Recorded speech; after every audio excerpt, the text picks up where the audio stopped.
하나님 말씀을 함께 묵상하겠습니다. 오늘은 출애굽기 12장과 13장의 말씀을 함께 나누겠습니다. 끝내 죄악에서 돌이키지 않았던 파라오와 이집트 백성들에게 10번째 재앙이 임하였습니다. 하나님께서 이집트의 모든 처음 난 것들을 치겠다 하셨습니다. 이집트 전체가 하나님의 심판대에 놓이게 되는 것이었습니다. 이집트에게 재앙의 날은 반대로 이스라엘에게는 마침내 자유를 얻는 구원의 날이었습니다. 그렇게 하나님의 날은 순종하는 자에게는 구원의 완성이지만 죄에서 돌이키지 않는 자에게는 최종적인 심판이 됩니다.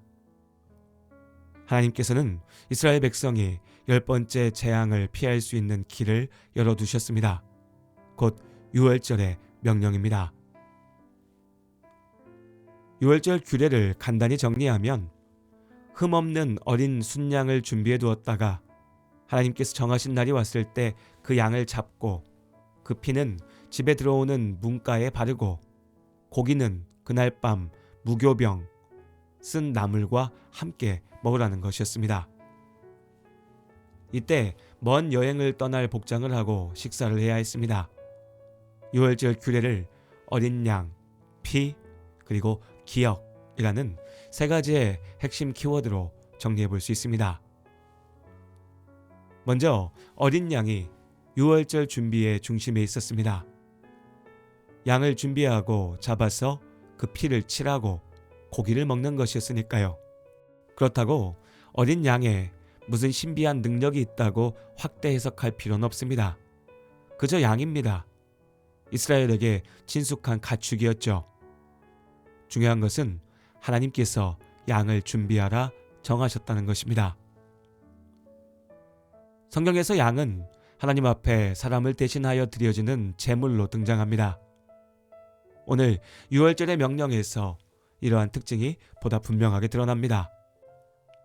이스라엘을 죽음의 재앙에서 건질 수 있는 역할이 양에게 맡겨졌습니다. 양의 역할을 분명하게 나타내는 것이 피입니다. 피를 문가에 바르라는 명령은 어찌 생각하면 좀 잔인하고 무섭게 느껴지기도 합니다. 하나님의 명령은 모두가 그저 좋게 적당히 넘어가면 되는 드라마 속 이야기가 아닙니다. 우리의 삶 그 자체이며 생명과 죽음의 갈림길에 대한 말씀입니다. 양의 역할은 이스라엘을 대신하여 죽는 것이었습니다. 그 죽음을 통해 생명의 길이 열립니다. 뿐만 아니라 양의 고기를 먹으며 이스라엘은 먼 길을 나설 힘을 얻습니다. 양의 모든 것이 이스라엘을 살리기 위한 하나님의 계획의 중심에 있었습니다. 또한 하나님께서는 이 유월절을 일회성 행사로 끝내지 말고 이후 영원히 지키라 명령하셨습니다. 자녀들에게 계속해서 그 과정과 의미를 가르치라고 하셨죠. 해마다 반복되는 유월절의 예식들은 세대를 넘어 이스라엘 모든 자손들에게 그리고 오늘 우리와 같이 이스라엘의 역사를 통해 일하신 하나님을 바라보는 모든 사람들에게 하나님께서 이스라엘을 구원하셨다는 것을 그리고 그 구원의 중심에 어린 양의 죽음이 있었다는 것을 기억하게 합니다. 유월절을 대표하는 어린 양, 피, 그리고 기억. 이 각각의 요소들은 모두 동일한 한 가지를 향하고 있습니다. 곧 유월절의 어린 양과 같이 유월절 예루살렘에서 십자가에 달려 피 흘려 죽으심으로 우리를 죄악에서 구하신 예수 그리스도. 이스라엘이 세대를 넘어 가르치고 기다려왔던 구원자 그리스도. 유월절은 영원한 심판에서 우리를 구하시고 하나님 나라의 영원한 생명의 길로 우리를 인도하시는 예수님의 십자가를 가리키고 있습니다. 하나님의 말씀대로 구원의 밤 또한 심판의 밤이 지났습니다. 이집트의 모든 처음 난 생명이 죽게 되었습니다. 파라오의 교만과 아집이 낳은 처참한 결과였죠. 그리고 마침내 이스라엘이 이집트를 떠나게 되었습니다.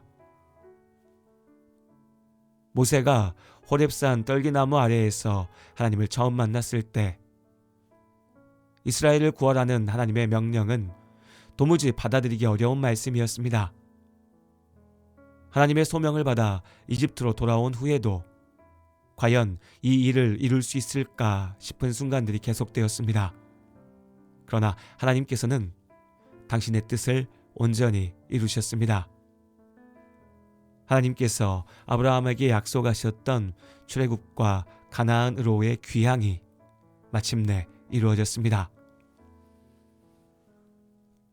이집트에서 광야를 향해 나가는 길에 끝이 보이지 않는 줄이 들어섰습니다.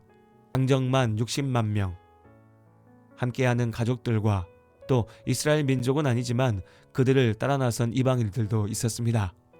적어도 200만 명이 넘을 것이라 추정되는 사람들이 하나님의 약속을 쫓아 길을 나섰습니다. 출애굽기 12장 41절에서는 이집트에서 나오는 이스라엘을 여호와의 군대라고 부릅니다.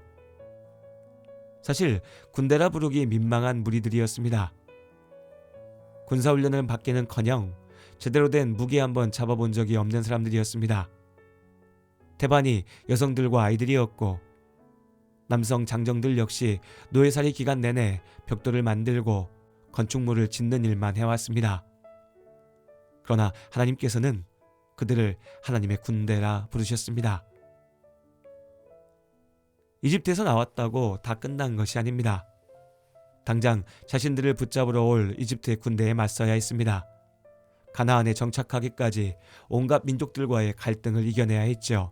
말 그대로 전장에 나선 것입니다. 아무런 준비도 되어 있지 않았지만 그럼에도 이스라엘이 두려워하지 않을 것은 하나님께서 그들을 인도하시기 때문입니다. 하나님께서 이스라엘을 구하겠다는 약속을 이루셨습니다. 신실하신 하나님께서 우리를 향한 하나님의 계획 또한 이루실 것을 믿습니다. 이스라엘에게 하나님이 이집트에서 그들을 구하신 하나님이시라면 우리에게 하나님은 예수님의 십자가 은혜로 나의 죄를 사하시고 영원한 생명을 주시는 하나님이십니다. 그렇게 하나님의 지극하신 사랑으로 우리가 구원받았습니다. 오늘도 예수님의 십자가 사랑을 기억하며 구원받은 성도의 삶을 기쁨과 감사로 온전히 살아내는 우리 모두가 될 수 있기를 바랍니다.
보혈의 능력으로 원수